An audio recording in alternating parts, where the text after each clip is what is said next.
Jacques Charrier, icône du cinéma français des années 50 et 60, a finalement admis une triste vérité sur sa vie. Ce n'est pas seulement l'histoire d'un homme qui se trouvait autrefois au sommet de la gloire, mais aussi le voyage d'une âme blessée, déchirée entre la gloire superficielle et les recoins profonds et sombres de son cœur. Dans ces dernières années, après avoir quitté la ville glamour de Paris pour vivre une vie tranquille dans la campagne de Saint-Malo, Jacques Charrier a révélé une partie de la vérité sur sa plus grande tristesse, se perdre dans la recherche du sens de la vie. Il a dit un jour, citant Einstein, « Nous vivons à une époque où l'homme dispose d'une multitude de moyens pour atteindre ses fins, mais ces fins créent une masse de confusion. » Cette citation, en tant qu'autobiographie, reflète profondément son état mental, un homme qui a vécu beaucoup de choses, des projecteurs brillants aux ténèbres de l'oubli. La plus grande tristesse de Jacques Charrier n'était pas seulement d'être peu à peu oublié par le public, mais aussi le sentiment d'impuissance qu'il ressentait en voyant les valeurs qu'il chérissait autrefois être érodées par le temps. En tant qu'acteur, producteur de cinéma et plus tard peintre, Jacques Charrier a passé sa vie à rechercher la liberté créative, mais il a souvent été emprisonné par les attentes sociales, les relations compliquées et ses propres erreurs. Cet essai examinera la vie de Jacques Charrier, explorant les épreuves auxquelles il a été confronté, les profondes tristesses qui l'ont façonné et les vérités douloureuses qu'il a finalement été forcé d'admettre. Jacques Charrier est né le 6 novembre 1936 à Metz, en France, dans une famille de la classe moyenne. Dès son plus jeune âge, il manifeste une passion pour les arts, notamment le théâtre et la peinture. Cependant, son chemin vers la gloire n'a pas été facile. Durant les premières années de sa carrière, Jacques Charrier fait face à une concurrence féroce dans l'industrie cinématographique française, dominée par des noms tels qu'Alain Delon et Jean-Paul Belmondo. La carrière d'acteur de Jacques Charrier décolle véritablement avec son rôle dans Les Tricheurs, 1958, un film réalisé par Marcel Carné.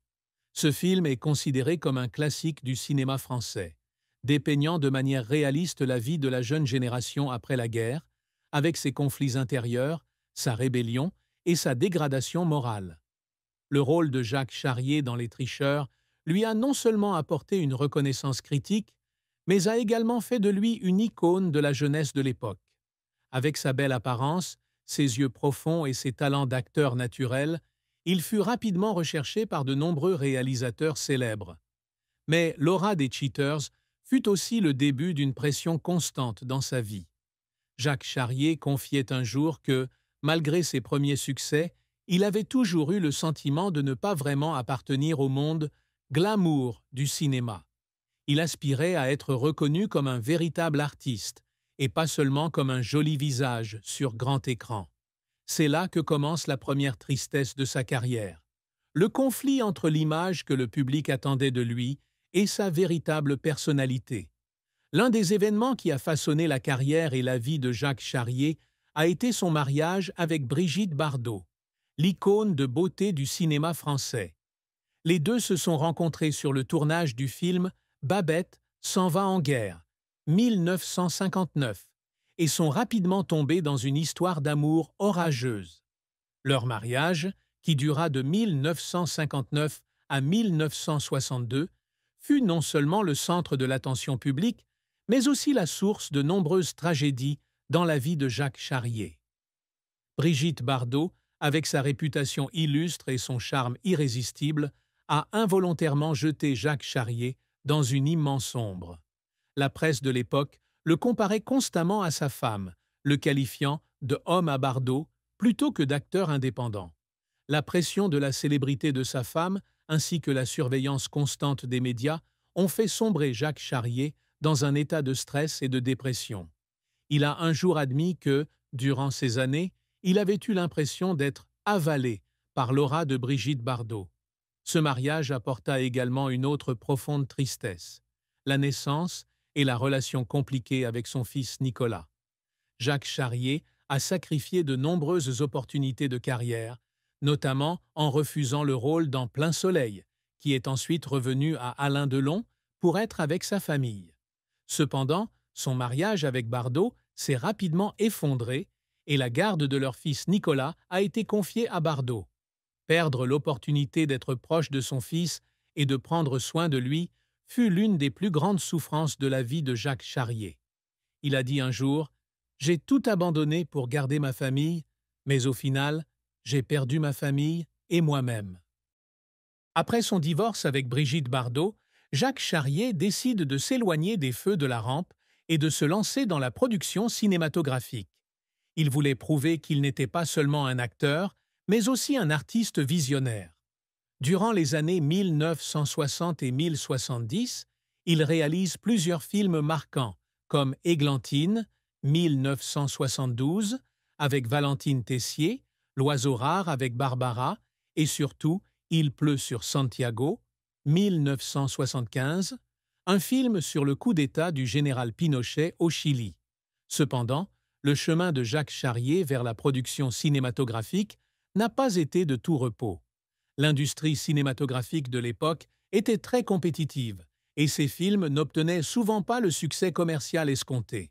Le Plit sur Santiago, bien que très apprécié sur le plan artistique, n'a pas réussi à attirer un large public. Des échecs successifs en tant que producteur ont conduit Jacques Charrier à une crise financière et émotionnelle. Il a commencé à remettre en question la valeur de ce qu'il poursuivait et le sentiment d'être oublié par le public est devenu de plus en plus évident. La tristesse de cette période ne venait pas seulement des échecs professionnels, mais aussi de la solitude à laquelle Jacques Charrier était confronté. Il a un jour partagé que durant ces années, il se sentait comme un voyageur perdu, incapable de trouver du soutien dans sa vie professionnelle et personnelle. La triste vérité qu'il réalise peu à peu est que, malgré tous ses efforts, il ne peut échapper à l'ombre de son passé. Un acteur adoré, le mari de Brigitte Bardot, et un père incapable d'être proche de son fils. La vie de Jacques Charrier a été une série de défis difficiles, allant des pressions dans sa carrière aux événements de sa vie personnelle. Ces épreuves l'ont non seulement façonné, mais ont également été la cause profonde de la profonde tristesse qu'il a portée avec lui tout au long de sa vie. L'un des plus grands défis de Jacques Charrier était la pression de la célébrité. En tant que jeune acteur prometteur, il a dû faire face à des attentes constantes de la part du public, de la presse et même de ceux de l'industrie. Chaque rôle qu'il joue est soumis à un examen minutieux et chaque mouvement de sa vie personnelle est scruté par les médias. La célébrité, au lieu de lui apporter de la joie, est devenue un fardeau qui lui a donné l'impression d'étouffer. En particulier, après le succès des Tricheurs, Jacques Charrier a été qualifié de « icône de la jeune génération », un titre qu'il ne souhaitait pas vraiment. Il a un jour déclaré qu'il ne voulait pas être limité par l'image d'une star de cinéma, mais qu'il aspirait à être libre de créer comme un véritable artiste. Cependant, la société de l'époque ne lui a pas donné l'occasion d'échapper à ce moule. Le conflit entre les désirs personnels et les attentes du public était l'un des plus grands défis auxquels il était confronté.